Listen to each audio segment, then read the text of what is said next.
my hand, I can't get nothing back.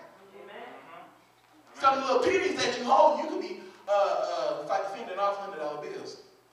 Because you're trying to hold this little change you got. Allow God to bless you. Learn how to be blessed. Learn how to give. The pastor didn't tell me to come and preach on giving. He didn't tell me to do that. Matter of fact, I didn't even talk to him. All he said was just make sure you're here on the 19th. That's what he told me. He didn't tell me nothing about the people, so don't think, Pastor brought him here to teach on us on giving. No, he didn't. I'm here to let you know, if you really want to be blessed by God, you got to learn how to give something. You got to learn how to give. He talked about vision. My God, help us. We learn how to give. I remember one time, now we talking about college students, and we were doing our conference. We had been doing our conference for a couple of years, and we had a budget of $5,000. And we had 3 weeks to give it. Did you hear what I said? I said 5,000, 3 weeks. College students. 5,000, 3 weeks. College students. 5,000, 3 weeks. College students. Now, when I went to my board and I told them, I said, now listen, I got something to tell y'all. Now, I'm going to need y'all to listen real good. They kind of looked at me and like, well, what are you about to say? I said, we need $5,000. Well, when do we need about? We need it in 3 weeks. And they said, do you know we're dealing with college students? I said, yes, and we still need $5,000 in 3 weeks. I said, do you believe? And the majority was on board. They said, yeah, we believe, yeah. And I said, no, don't give me the church answer. I said, do you believe that in 3 weeks we can raise $5,000? So another one jumped off and said, I don't know. But there was a chord that said, you know what, I believe. See, you got to get around people that believe. See, if you hang around dollars all your life, you become what you hang around. But if you find somebody that got enough faith, now faith can be addictive. If you hang around folk with faith, you can get addicted to faith. You can begin to believe God for some crazy, outrageous stuff. You can believe God for stuff that ain't even around yet. That's the kind of God that we serve. We serve a God that stuff still ain't been invented yet, that you can yet believe God for. Isaiah was crazy enough to believe him. And Isaiah 53 talking about a man that wasn't even here yet. But he said, by his stripes, we are healed. He picked up an R when there wasn't yet. Amen. We are rich. Even though your bank account don't say it. We are healed. Even though your body don't want to get with it yet. But I'm stepping already in faith. And I want to hang around people of faith that say when we say we are healed, that's what we're going to walk like. When we say we are saved, that's what we're going to talk. When we say we are delivered, we ain't going back to the same old stuff. We are what we say we are.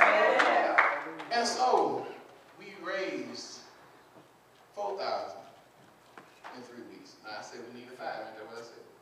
And it was the last night, Wednesday night Bible study. And you know how the devil do, man. You know how much money I got. You got 4,000, be glad for your 4,000, keep moving. I said, that's not what we said. We need $5,000. So we went to Bible study that night. I can't even remember what the message was. Somebody walked in the room, and they put in $700. I said, man, $4,700. And we kept on going. And I asked my treasurer, I said, count the money again, just count it, because everybody was leaving at that time. And she said, ooh. I said, Lord, they ain't stealing money, is it? She said, no. She said, we got 52. $52? No, 5,200. We got our money and some. All because somebody had to believe God for what they saw as impossible. You got to learn how to believe. Now, let me tell you something. Them folk that was in that ministry was blessed. Do you hear me? Do you hear me? They were blessed because they were givers. They gave and they saw results. See, people want to see results. I don't know about you, but I like results. I like if I give something, I want to, you know, when you was a kid, you put the cord in the machine, you turned the machine, the little ball came out. Huh? Oh, yeah, act like you ain't never done it. But God forbid you put the cord in the machine and you turn it and nothing came out of it. Are you going to go back to that machine? That's the last time you had that machine. Why? Because it didn't produce nothing. A lot of times why people don't want to come to your church. All right? And so,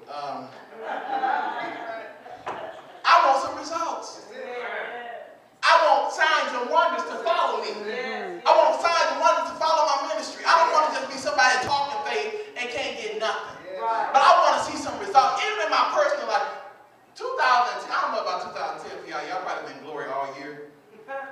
But 2010 has been a rough year. Talk about it. I'm talking about a rough year. I'm talking about things I ain't never thought was going to happen that's happening. I'm talking about people turning on you. You be like, what in the world? What did I do? I mean, people treating you like your name is Judas. Do you understand what I'm saying? And you sit there like, what? I thought we was cool. 1 minute everything fine. You just so happy for us. And the next minute you stabbing and you slicing. But I'm going to tell you, as I begin to prepare for this word, the Lord began to show me why things have been going the way they've been going. So if you've been having questions about why God is all that's happening to me, you've been in the right place at the right time. Genesis 26:14. Look at this. We're dealing with Isaac still. It says, for he had possessions of flocks and possessions of herds and great store of servants. And the Philistines envied him. Jealous people. For all the wells which his father's servants had dug in the days of Abraham, his father, the Philistines had stopped them and filled them with earth. And Abimelech said unto Isaac, go from us, for thou art much mightier than we. So, here we find people that are jealous. You know, we call them haters. Anybody know about any haters? They look at you and don't understand what it took to get to where you are. But because they think you something or think you something, they begin to hate on you. And they begin to talk about you because you got a nice dress on, or because you got a nice suit on, because your mind is straighter than what theirs is. You know, they begin to hate on you because you open up your wallet and they saw 20s, but you don't understand what it took. You don't even know if that's bill money or not. You see what I'm saying? But they begin to hate on you, and they begin to talk about you, and they begin to plot against you, and they begin to do stuff. And here these men were looking at Isaac and his people, and he said, you know what? We don't like you. Matter of fact, how about you take all your people and get to step? Because you are too great for us. You're too big for us, so we don't want you around. But let me let you in on the secret. There are times that God has to do certain things to get you out of where you are. See, a lot of times we get complacent with where we are. You like the seat that you're sitting in right now? Ain't it comfortable? Sometimes God have to let it creak and let it crack so you can understand maybe that's not the seat that you're supposed to be in. Maybe you need to come up a little bit closer. Maybe you need to move over some. Maybe you need to do something different. And here we are with Isaac. The first thing we find is he got haters. Let's go a little further. I promise you, I'm just about there. Verse 17 reads, and Isaac departed thence and pitched his tent in the valley of Gerar and dwelt there. And Isaac digged again the wells of water which they had digged in the days of Abraham his father. For the Philistines had stopped them after the death of Abraham. And he called their names after the names by which his father had called them. In other words, here we are in Gerar. Gerar, if you know anything about the word Gerar, means drag off.